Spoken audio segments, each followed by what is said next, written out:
ऍड्रिनल Gland हा कुठे असतो सांगा? ऍड्रिनल ग्लँड हा आपल्या किडनीच्या वरती सुपिरियर साईडला असतो. हे पहा, इथं तुमच्या समोर डायग्रामॅटिक प्रेझेंटेशन आहे. याच्यावरून तुम्हाला आयडिया येत असेल एस्पायरंट की हा ऍड्रिनल ग्लँड कुठे आहे. सी, तर किडनीच्या वरती जी कॅप आहे त्याच्यावरती हा ऍड्रिनल ग्लँड प्रेझेंट असतो दोन्ही साईडला. That is what the right adrenal gland and the left adrenal gland. जर मी याला एका सेक्शन मध्ये कट केलं एस्पायरंट तर हा सेक्शन असा दिसतो. ऍड्रिनल ग्लँडचा जो सेक्शन आहे तो दिसण्यासाठी तुम्हाला असा दिसतो एस्पायरंट. याच्यामध्ये जो या आउटरची जी लेअर आहे दिस इज कॉल्ड कॉर्टेक्स रिजन, आणि जे मध्ये जो दिसतोय हा तुम्हाला डॉट डॉटचा पार्ट हे असतो मेडुला. तर ऍड्रिनल ग्लँड मध्ये दोन लेअर असतात एस्पायरंट, एक असते कॉर्टेक्स तर सेकंड रिजन असते मेडुला. एस्पायरंट हे एक्झाम साठी खूप इम्पॉर्टंट आहे. याच्यावरती फिक्स क्वेश्चन येण्याचा चान्स आहे because it is directly related to the diuretics. याची ऍक्शन जी आहे ही कुणासोबत आहे? डायरेटिक्स सोबत आहे, जसं की स्पायरोलॅक्टोन, जसं की अल्डोस्टेरॉन, जसं की पोटॅशियम स्पॅरिंग डायरेटिक्स यांचा याच्यासोबत रोल आहे. म्हणून इथं थोडंसं लक्ष देऊन तुम्ही ह्या गोष्टी पाहायला पाहिजेत.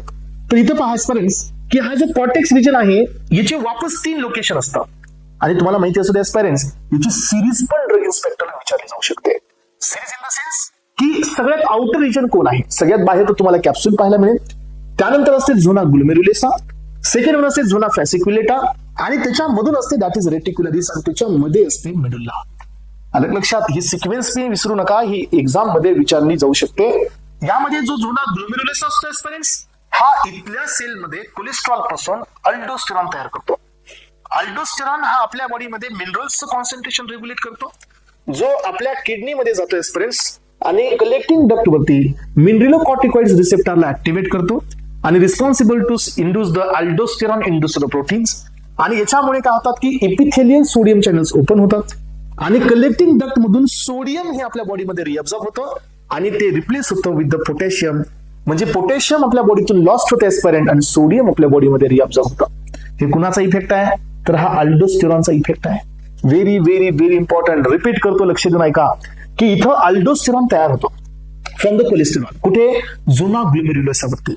मग हा अल्डोस्टेरॉन इथून किडनीमध्ये जातो. तो कलेक्टिंग डक्ट वरती असणाऱ्या मिनरलोकॉर्टिकॉइड रिसेप्टर वरती ऍक्ट करतो. मिनरलोकॉर्टिकॉइड रिसेप्टर अल्डोस्टेरॉन इंड्यूस्ड प्रोटीन्सला सिक्रेट म्हणजे बनवतात आणि हे प्रोटीन्स ओपनिंग करतात सोडियम चॅनलची. त्यामुळे काय होतं की सोडियम जे युरिन मध्ये आहे ते वापस रिअब्झॉर्ब होऊन ब्लड मध्ये जातं आणि सोडियमला रिप्लेसमेंट म्हणून पोटॅशियम आउटफ्लक्स होतं. त्यामुळे aldosterone is responsible for potassium loss and sodium reabsorption that may leads to the hypokalemia. याचा अर्थ अल्डोस्टेरॉन हे आपल्या बॉडीमधून पोटॅशियमचं कॉन्सन्ट्रेशन डिप्लेट करतात, म्हणजे डिक्रीज करतात आणि आपल्या बॉडीमध्ये अल्डोस्टेरॉन सोडियमचं कॉन्सन्ट्रेशन वाढवतात. यानंतर एस्पिरंट जे सेकंड लेअर आहे आपल्याकडे दॅट इज झोना फॅसिक्युलेटा. तर याच्यामधून तयार होत असतात ग्लुकोकॉर्टिकॉइड्स. सो पहिल्या जुन्या ग्लोमेरुलोसामधून कोण तयार झाला? अल्डोस्टेरॉन, ज्यांनी मिनरल वरती रेग्युलेशन दिलं. दॅट इज व्हॉट यांना आपण म्हणत असतो मिनरलोकॉर्टिकॉइड्स. सो इथून जो तयार होतो फॅसिक्युलेटा दॅट इज ग्लुकोकॉर्टिकॉइड्स. एक्झाम्पल आहेत हायड्रोकॉर्टिसोन, कॉर्टिसोन, कॉर्टिसोल. सो हे याचे एक्झाम्पल्स आहेत एस्पिरंट्स. सो हे जे ड्रग्स असतात हे ग्लुकोजच्या मेटाबॉलिझम वरती काम करतात and that is why they are called as the glucocorticoids. यानंतरची जी तिसरी लेअर असते ह्या कॉर्टेक्स रिजन मध्ये दॅट इज द झोना रेटिक्युलरिस. ही कॉर्टेक्सची सगळ्यात इनर लेअर असते एस्पिरंट्स आणि it is responsible for sex hormone production from the cholesterol. मग हे सेक्स हॉर्मोन प्रोडक्शन कोण आहे? तर हे असतात इपीअँड्रोस्टिनिडायोन, अँड्रोजन, इस्ट्रोजन्स, इस्ट्राडायोल, इस्ट्राट्रायोल्स. तर हे सगळ्यांचं प्रोडक्शन या ठिकाणी हे रेटिक्युलरिस मध्ये होतं आणि हे आपल्या बॉडीमधले सेकंडरी कॅरेक्टर्सना रेग्युलेट करण्याचं काम करतात एस्पिरंट्स which will appear after the maturation and that is why these hormones are also known as that is why these hormones are also called as a sex hormones. मग आपण या ठिकाणी याच्यानंतरचा जो मेडुल्ला आहे एस्पिरंट्स तर या मेडुल्ला मधून पण काही हॉर्मोन्स सिक्रेट होतात आणि हे हॉर्मोन्स प्लस हे न्यूरोट्रान्समीटर पण असतात that is noradrenaline and adrenaline. आणि याच बेसिसवरती आता आपण खाली जातो एस्पिरंट्स. तुमच्या समोर ही पहिली लेअर आहे दॅट इज झोना ग्लोमेरुलोसा.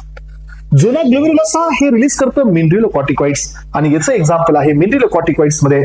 सो या ठिकाणी तुमच्या समोर हे एक्झाम्पल आहे एस्पिरंट्स अल्डोस्टेरॉन. तर याचं जे केमिकल क्लास आहे तो स्टेरॉइडल नेचरचा आहे. Mineralocorticoids regulate the sodium reabsorption and increases the potassium elimination. म्हणजे सोडियमला मध्ये घेणे आणि पोटॅशियमचा आउटफ्लक्स करणे हे यांचा रोल असतो. त्याच्यामुळे तर मी सांगितलं की aldosterone is responsible for the हायपोकॅलेमिया.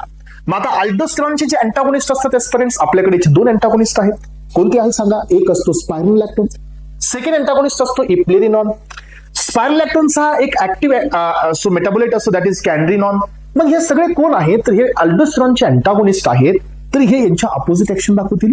त्यामुळे अल्डोस्टेरॉनचे जे अँटागोनिस्ट असतात aspirants, they are responsible for the hyperkalemia. म्हणजे ते पोटॅशियम कॉन्सन्ट्रेशन ब्लड मधलं वाढवतात, कारण अल्डोस्टेरॉन आपल्या बॉडीमधलं पोटॅशियम कॉन्सन्ट्रेशन डिक्लाइन करत असतं.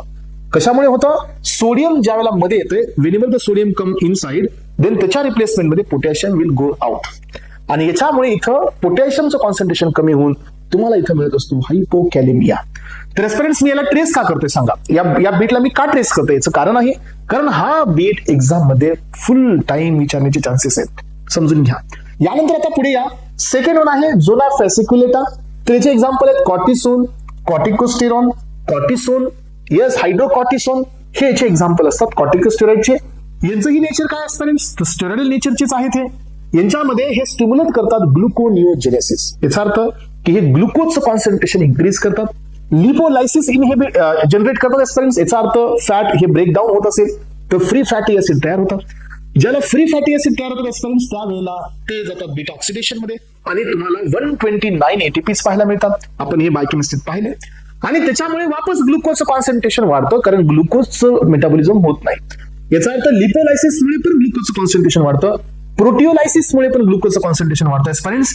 So glucocorticoids are responsible for increasing the glucose concentration. मग मला सांगा, हे ग्लुकोकॉर्टिकॉइड्स कधी आपल्यासाठी इफेक्टिव्ह नाही आहेत, तर हे ग्लुकोकॉर्टिकॉइड्स आपल्या बॉडीमध्ये डायबिटीस मेलायटस या कंडिशन मध्ये इफेक्टिव्ह नाही आहेत. कारण डायबिटीस मेलायटस मध्ये ऑलरेडी आपली ब्लड शुगर लेवल ही कशी असते, खूप हायकडे असते. यानंतर आपण पुढे येतोय, हे जे ग्लुकोकॉर्टिकॉइड्स आहेत, सो हे अँटी इन्फ्लामेटरी पण आहेत. तुम्ही पाहिलं असेल की हे इन्फ्लामेशन, जिथं जिथं आपल्याला इन्फ्लामेशन आहे त्या ठिकाणी आपण कॉर्टिकोस्टेरॉइड्स देतो पहा. सो स्टेरॉइड्स देतो आपण, डेक्झामेथासोन ऐकलं तुम्ही, तर हे याचाच क्लास आहे. सो डेक्झामेथासोन, डेक्झा म्हणतो आपण, हा, तर हे याचाच क्लास आहे, कारण एस्पिरंट हे अँटी इन्फ्लामेटरी आहेत. So prolong use of glucocorticoids suppresses the immune response. हा, तर एस्पिरंट लक्षात घ्या की ग्लुकोकॉर्टिकॉइड्स हे आपल्या बॉडीमध्ये इम्युन सप्रेशनचं पण काम करतात. कोविडमध्ये तुम्ही ह्या गोष्टी खूप जवळून ऐकल्यात. कोविडमध्ये काय झालं की जेवढे काही पेशंट हे इन्फ्लामेशन मध्ये होते, ज्यांचा CRP स्कोर हा खूप जास्त मोर दॅन 20 होता, त्यांच्यावरती डॉक्टरनी जास्त डोस कशाचा दिलेला आहे, त्यांना जास्त डोस हा स्टेरॉइडचा देण्यात आलेला आहे. आणि steroid is nothing but the corticosteroids. मग आता ही स्टेरॉइड्स घेऊन घेऊन काय होतं की आपली बॉडीची जी इम्युन सिस्टम असते ही सप्रेस होते, त्यामुळे हे इम्युनो सप्रेशनचं काम करतात, लक्षात घ्या.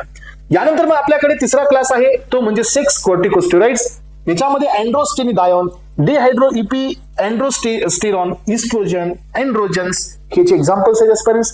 हे पण तुमचे स्टेरॉइडल नेचरचेच आहे. याचा रोल काय असतो सांगा, हे आपल्या बॉडीमध्ये सेकंडरी सेक्स कॅरेक्टर्सला डेव्हलप करतात, जसं की प्युबिक हेअर असेल, फेशियल हेअर असतील, प्युबर्टीच्या नंतर सो ज्या गोष्टी डेव्हलप होतात, सो त्यांना हे स्टिम्युलेट करण्याचं काम करतात. म्हणूनच हे कोण आहेत, म्हणूनच हे सेक्स हॉर्मोन्स आहेत. यानंतर पहा एस्पिरंट्स, जो आता आपला इपिनेफ्रिन वाला पार्ट आहे, इथं तुमचं लोकेशन बदललं, इथं आहे ऍड्रिनल मेडुला. आतापर्यंत आपण कॉर्टेक्स रिजन मध्ये होतो एस्पिरंट्स, तर हे अमाइन डेरिव्हेटिव्ह असतात आणि ह्यांच्यामध्ये कॅटेकोलची रिंग असते.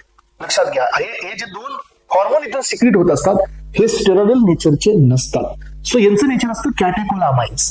मग आता यांचं नेचर काय आहे, इपिनेफ्रिन आणि नॉन इपिनेफ्रिनचं नेचर आहे elevation of the blood glucose level by ग्लायकोजेनोलायसिस.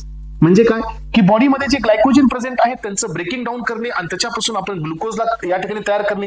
So rise in the blood pressure वाढवणे, कारण हे बीटा 1 चे अगोनिस्ट असतात. हार्ट रेटला इन्हान्स करणे, हार्ट बीट आपण या ठिकाणी सो स्टिम्युलेशन करणे, फोर्स ऑफ कॉन्ट्रॅक्शन वाढवणे, डायलेशन ऑफ आर्टरियल्स, कारण यांच्यावरती बीटा 2 रिसेप्टर असतो, बीटा 2 वरती काम केल्यानंतर डायलेशन मिळतं, बीटा 1 वरती कॉन्ट्रॅक्शन मिळतं आणि ब्लड प्रेशर बी मिळतं, आणि लिपोलायसिस इन्क्रीज करणे, डायलेशन ऑफ द पिपेल्स. हा, तर हे सगळेच्या सगळे रोल्स कोणाचे असतात एस्पिरंट्स, हे सगळेच्या सगळे रोल्स हे इपिनेफ्रिन आणि नॉर इपिनेफ्रिन यांनाच आपण ऍड्रेनलिन आणि नॉर ऍड्रेनलिन ही म्हणतो.